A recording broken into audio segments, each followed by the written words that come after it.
전우자로 한번 인사하겠습니다. 착한 사람 됩시다. 우리 함께 인사하겠습니다.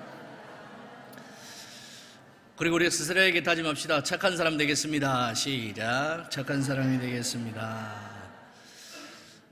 우리가 잘 아는 대로 솔로몬만큼 부국강병과 부귀영화를 누린 왕도 드뭅니다.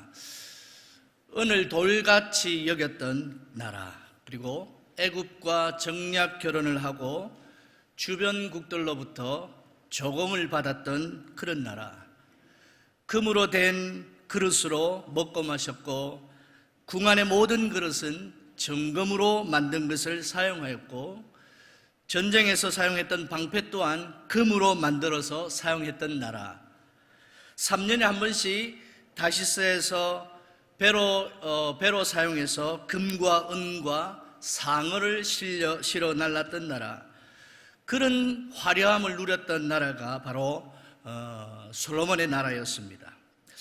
그 화려함이 얼마나 대단했는지 스바의 여왕을 비롯한 많은 주변국 나라들이 그 화려함을 보기 위하여서 선물을 싸들고 왔을 정도로 이 솔로몬의 왕국은 그 위엄이 화려했습니다. 그런데 이 화려함을 누렸던 이 솔로몬이 과연 행복하게 살았을까? 누구나도 탐낼 만한 그 화려함 속에서 살았던 이 솔로몬이 과연 행복하게 살았을까? 정말 만족하면서 살았을까? 성경은 아니라고 정확하게 말씀하고 있다는 것입니다. 우리 전도서 1장 2절에 그리고 3절 말씀을 함께 읽어보겠습니다. 다 같이 읽겠습니다. 시작.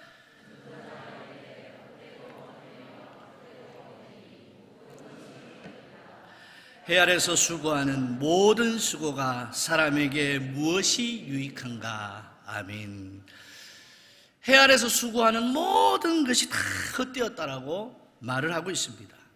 보통 사람은요, 평생을 안 먹고 안 입고 모아도 구경하지도 못하고 만져보지도 못하는 그런 화려함과 부귀영화를 누렸음에도 불구하고 그의 인생의 말년 앞에서 솔로몬이 한 말은 모든 수고가 헛된 것이었음을 이야기해 주고 있습니다.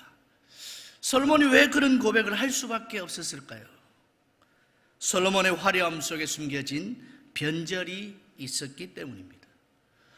오늘 우리가 알아야 할 것은 하나님이 없는 화려함 속에 평안이 있을 수가 없고 하나님이 책임져 주시지 않는 그 화려함 속에 참만족함이 있을 수 없다는 사실을 알아야 된다는 사실입니다. 솔로몬이 가졌던 그 화려함 속에 숨겨진 이 솔로몬의 변절로 인하여서 하나님이 등을 돌릴 수밖에 없었고, 그런 거로 솔로몬은 외형적으로는 누구보다 화려한 듯 했으나 그의 삶은 헛된 수고였다라는 결론에 도달하게 되었다는 것입니다. 그렇다면 오늘 본문 속에 나타난 솔로몬의 변절이 과연 어떤 변절이었는가에 대해서 두 가지를 살펴볼 때에 하나님께서 주시는 큰 은혜가 임하시기를 주의 이름으로 축복합니다. 첫 번째로 솔로몬의 변절은 사명의 변절이라는 것입니다. 우리 다 같이 한번 읽어보겠습니다. 시작. 성도 여러분, 하나님께서 맡겨주신 일을 우리는 뭐라고 하지요? 사명이라고 하죠. 오늘 우리는, 저와 여러분에게는 사명이 있습니다. 하나님께서 하나님의 구원 사역을 이루시기 위하여서 우리를 통하여서 하시고자 하는 일이 있어서 우리에게 맡겨주신 그 사명들이 다 있다는 것입니다. 교사로, 그리고 위원회로, 그리고 다양한 일들로 하나님께서 우리에게 각자에게 맡겨주신 사명이 있는데 이 사명을 주님 오시는 그날까지 잘 감당하시기를 주의 이름으로 축복합니다. 그런데 솔로몬의 사명은 그럼 무엇일까요? 솔로몬의 사명은 무엇일까요? 크게 두 가지라고 이야기할 수가 있습니다. 첫 번째는 하나는 성전을 건축하는 것과 또 하나는 신정 왕국의 왕이 되어서 그의 나라를 잘 다스리는 것이 솔로몬의 사명이라는 것입니다. 사실 솔로몬이 왕이 되었고 통치 초기에는 그가 하고 싶은 일들이 얼마나 많았겠습니까? 그렇지만 성전 건축에 무게 중심을 두고 시작했다는 것은 사명대로 살기 위하여서 나름대로 애를 썼다는 것으로 평가해도 틀린 것은 아닐 겁니다. 그래서 7년 만에 성전을 완공하죠. 또 통치 초기에는 하느님 앞에 일천 번제를 드리죠. 일천 희생의 번제를 드리면서 하느님 앞에 이렇게 간구합니다. 열왕기상 3장 9절 말씀을 현대인의 성경으로 함께 읽어보겠습니다. 다 같이 시작.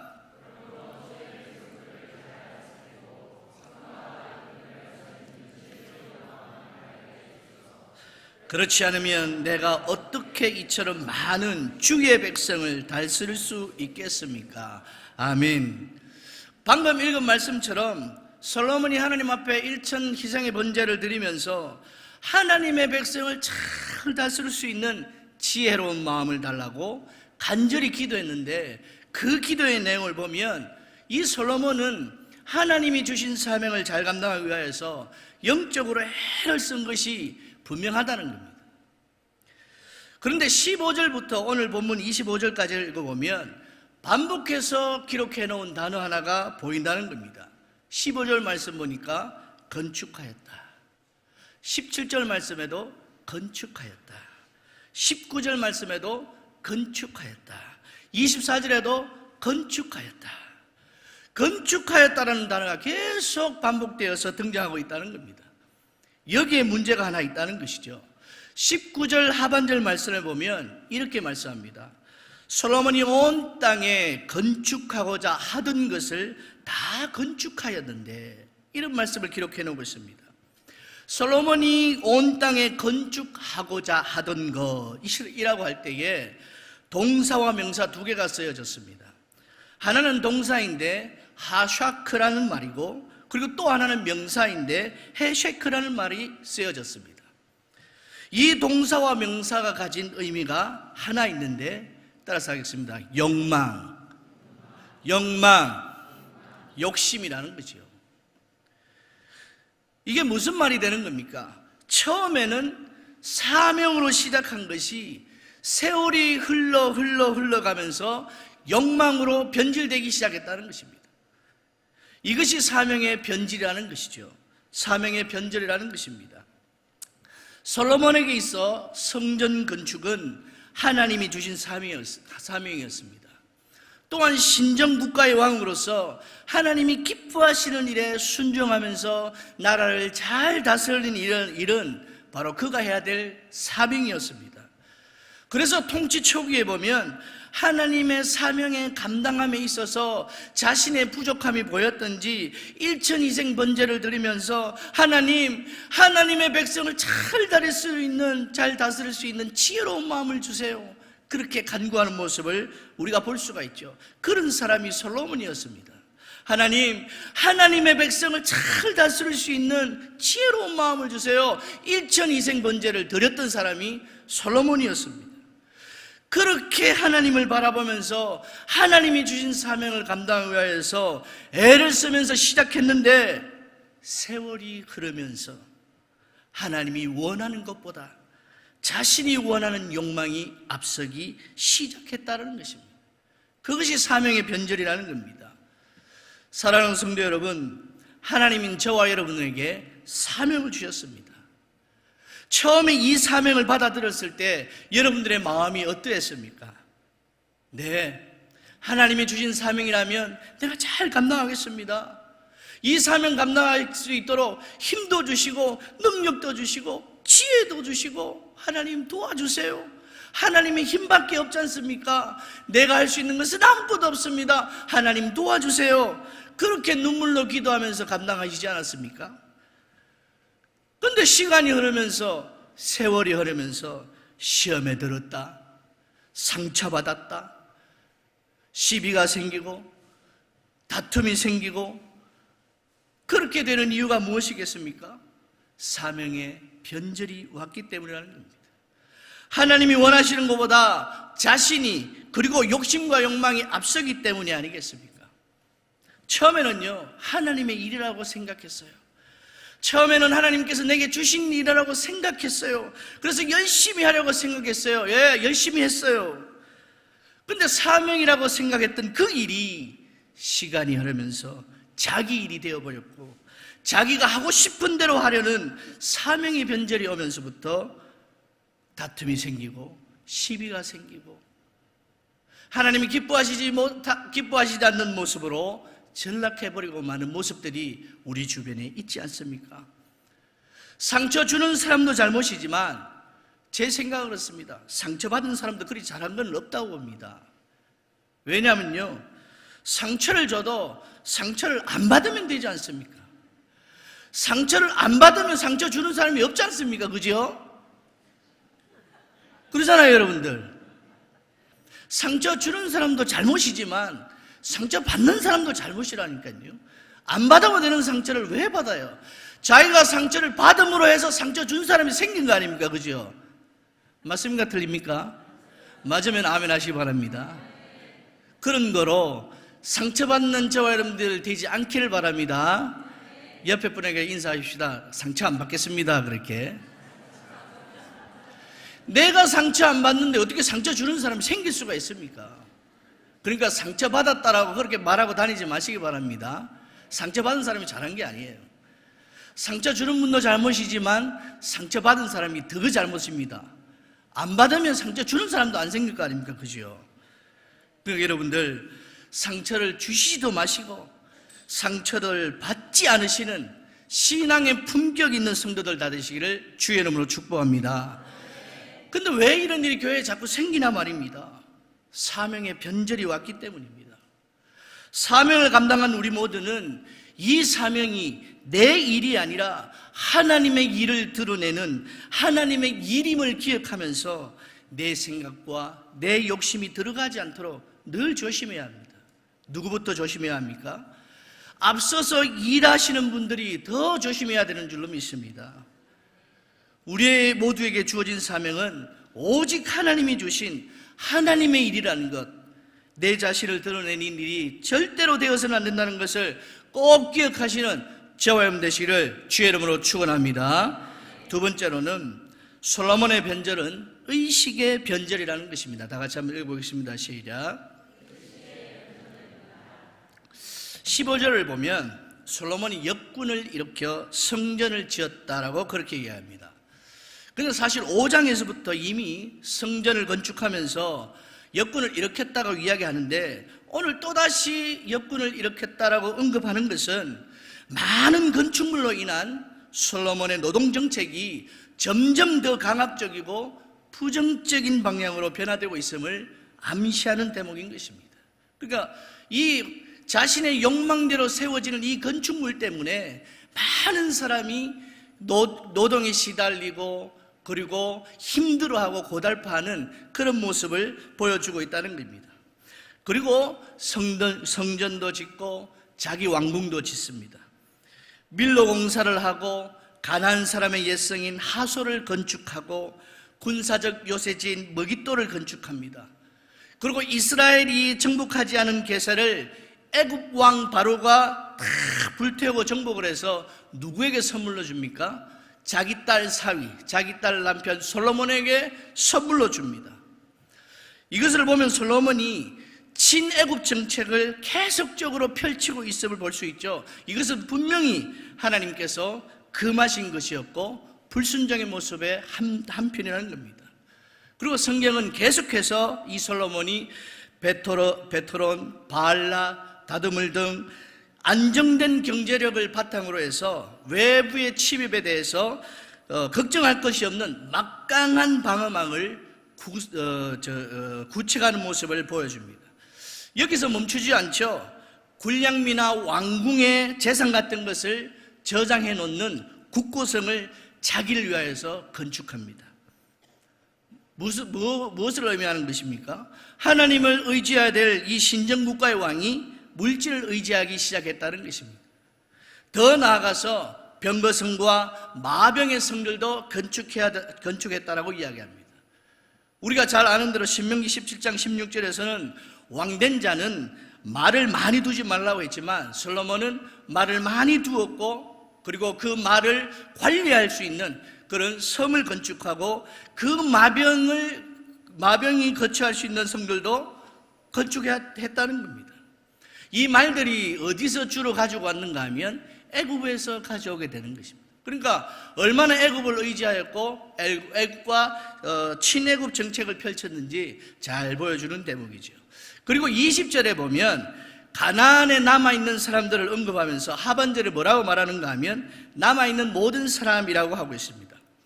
여기서 모든 사람을 원어로 함이라고 하는데, 함이라는 뜻은 백성이라는 뜻입니다.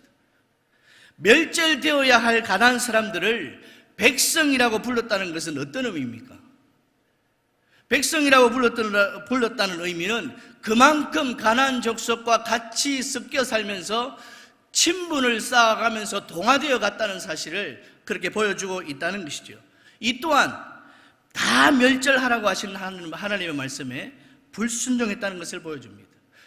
그러니까 앞에 서두 우리가 잠시 읽은 것만 해도 얼마나 불순종의 모습이 이 솔로몬에게 있었는지 모릅니다. 그런데 25절을 한번 다시 읽어보겠습니다. 25절 다 같이 시작.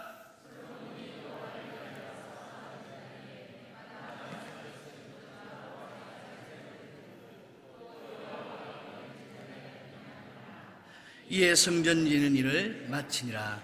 아멘. 이 말씀은 솔로몬이 정기적으로 하나님 앞에 제사를 드렸고, 그리고 그 제사 드렸던 장소를 구체적으로 밝히고 있습니다. 다시 말해서 솔로몬에게는요, 불순종의 의식도 하나 있었지만 신앙의 의식조차 하나 있었다는 것이죠. 불순종의 의식과 신앙의 의식, 이 두 개가 솔로몬에게 있었다는 겁니다. 다시 한 번 더 정리를 해보겠습니다.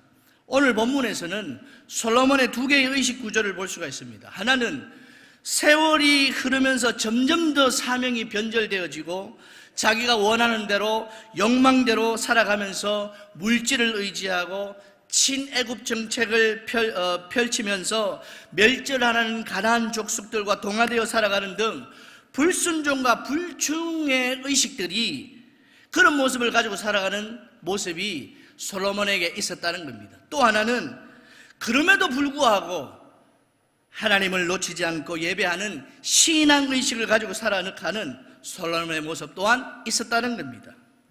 이 솔로몬의 불순종의 의식과 신앙의식, 이 두 개의 의식 구조는 당시 백성들의 의식 구조를 설명해 주는 아주 좋은 본보기가 됩니다. 여러분들 열왕기상 18장에 보면 어떤 일이 벌어지는가 하면 갈멜산에서 바알과 아세라 선지자 850명과 엘리야 혼자 누구의 신이 참신인가 대결하는 모습이 그려지고 있습니다. 그때 엘리야가 뭐라고 하는가 하면, 너희가 어느 때까지 둘 사이에서 머뭇거리겠느냐. 둘이 누구를 이야기하는 겁니까? 하나님과 바알 사이에서 언제까지 머뭇거릴래? 누가 참신인지 너희는 오늘 선택해라. 무슨 말입니까, 여러분들? 백성들이요, 한 번은 바알에게 갔다가 또 한 번은 하나님께로 왔다가 왔다리 갔다리, 여러분 같이 한번 따라서 합시다. 왔다리 갔다리, 왔다리 갔다리, 왔다리 갔다리 하는 영적으로 혼탁한 시대였음을 밝히고 있는 것입니다. 하나님을 예배한다고 하면서도 사명도 변절되고 점점 더 자기 욕망으로, 그리고 자기가 하고 싶은 대로 살아가는 왕의 통치 밑에 있는 백성들이 그를 닮는 것은 당연한 것 아니겠습니까? 백성들조차도 바알과 하나님 사이에서 머뭇거리는 신앙의식의 변절이 하나님의 등을 돌리게 했다는 사실입니다. 그러니까 지도자들이요, 하나님 앞에 잘 살아야 되죠. 지도자들이 어떻게 사는가에 따라서 그의 백성들의 의식 구조가 달라지게 되어 있다는 사실입니다. 여러분, 우리에게 돌아와서 생각해 보십시다. 저와 여러분의 마음은 온전히 주님만 바라보고 있습니까? 혹시 한 발은 세상에게, 한 발은 여호와께 두면서 두 마음을 품고 살아가진 않습니까? 세상에서 좀 더 화려하게 살아보고 싶고, 또 하나님과 사람에게 칭찬도 받고 싶고 인정받고 싶은 욕망의식 속에서 마음이 변절되고 사명적 변절되고 있는 것도 모른 채 살고 있지는 않습니까? 여러분, 솔로몬은 비록 화려하게 살았고 멋지게 살았지만 그 속에 사명의 변절과 의식의 변절이 있었음을 알지 못하고 살다가 헛된 삶을 살게 되었고 급기야 나라가 쪼개지고 이방 나라의 포로가 되는 심판의 자리까지 나가게 되었다는 사실입니다. 오늘 여러분들 우리 마음속에 있는 사명의 변절과 신앙의식의 변절이 있다면 빨리 끄집어내어서 하나님 앞에 해결해야 될 줄로 믿습니다. 두 마음을 품은 자들아 마음을 성결하게 하라고 하신 하나님의 말씀을 오늘 꼭 기억하시길 바랍니다. 2002년도인가요? 8월인가 9월인가 김천에 태풍 루사라는 그 태풍이 관통을 했습니다. 그래서 제가 다 확인해보지 못했지만 지자동에서부터 농서, 용암 완전히 초토화가 되어버리지 않았습니까? 논밭 다 그냥 물에 잠기고 도로가 끊어지고 그런 일이 있었습니다. 당시에 제가 2003년도에 이제 은혜교회 풀타임 사역자로 오기로 이제 약속을 하고 이전 사역지를 그만두게 되었습니다. 당시 예의가 7살 그리고 5살, 모세가 5살, 요셉이가 1살인데 항상 말씀드리겠지만 요셉이가 8개월 동안 울었다고 이야기하지 않습니까? 밤만 되면 그렇게 울었어요. 전설왕도 아닌데 밤만 되면 그렇게 울어서 심신이 지쳐 있었을 때입니다. 그러니까 우리 집 사람도 아이 셋을 키우다 보니까 직장도 직장도 없었고 그런 상황이니까 물질적으로도 육체적으로도 사역적으로도 아주 힘든 시기가 되었습니다. 그래도 주일날 교회를 가야 되니까 아이들 다 데리고 이제 김천 영락교회에 가서 오전 예배를 드렸습니다. 그리고 이제 예배를 마친 후에 태풍 루사가 지나간 흔적들을 한번 같이 볼까 하는 마음으로 지자동에서부터 농소, 용암을 다니면서 드라이브를 하게 되었습니다. 이렇게 보니까 거의 박살이 났다고 해도 과언이 아닙니다. 그래서 그것을 보면서 아이고 참 큰일이다. 이 피해를 입은 분들이 얼마나 마음이 힘이 들까라고 하면서 가는데요. 아이들이 기억을 할지 모르지만 뒤에서 이제 차 뒷자리에서 예의가 선창을 하고 뒤따라서 노래 하나를 부릅니다. 그 노래를 들으면서 제가 뒤집어지는 줄 알았습니다. 그러다 눈물이 핑 돌았습니다. 그러다가 심신이 다 녹는 듯한 기쁨이 몰려왔습니다. 그 찬양은 이런 것이었습니다. 바람 불어도 괜찮아요. 아이고 리액션 좋습니다 우리. 지금 태풍 루사 때문에 지금 다 그냥 박살이 났는데 뒤에서 아이가 바람 불어도 괜찮아요. 당시에 피해 입은 분들에게는 상당히 미안한 이야기지만 어쨌든 뒤에서 바람 불어도 노래하고 싶죠 같이? 이럴 때는 같이 하셔도 돼요. 시작. 바람 불어도 괜찮아요. 괜찮아요. 괜찮아요. 파도 일어도 괜찮아요. 나는 괜찮아요. 바람을 만드신 하나님, 파도를 만드신 하나님, 주님 내 안에 계시니까 나는 괜찮아요. 아멘. 얘가 어릴 때부터 선곡에 어떤 찬양 선곡에 대한 은사가 있어 나옵니다. 태풍 루사를 보면서 어떻게 그 바람 불어도 괜찮아요 노래를 부를 수 있겠습니까? 제가 거기에서 눈물 흘릴 수밖에 없는 것은 비록 없는 것이 천지였고 그리고 많은 것이 부족한 상태였지만 찬양 한 곡을 통하여서 하나님의 만져주심을 경험했을 때 너무 행복하고 너무 감사했다는 것입니다. 솔로몬과는 완전히 대조적이지 않습니까? 솔로몬은 세상의 모든 것을 다 가졌지만 하나님과 등을 돌렸고 하나님과의 바른 관계를 가지지 못함으로써 인생의 모든 것이 헛되었다라고 고백할 수밖에 없는 그런 어리석은 삶을 살았는데 찬양 한 곡에 만져주심 하나님의 역사를 경험했을 때에 얼마나 기뻤던지 모든 것을 이길 수 있는 힘이 생겼다는 것을 믿는 자원 되시길 바랍니다. 오늘 우리가 꼭 알고 돌아갈 것은 아무리 화려한 삶을 살아도 하나님이 만져주시지 않으면, 책임져 주시지 않으면 헛수고의 삶을 살 수밖에 없다는 것을 기억하는 자원 되시길 바랍니다. 그러므로 오늘도 하나님은 화려한 삶을 살든 부족한 삶을 살든 온전한 마음을 품고 변함없이 하나님이 주신 사명을 온전히 감당하는 한 사람을 찾고 계시다는 것을 오늘 우리는 기억해야 합니다.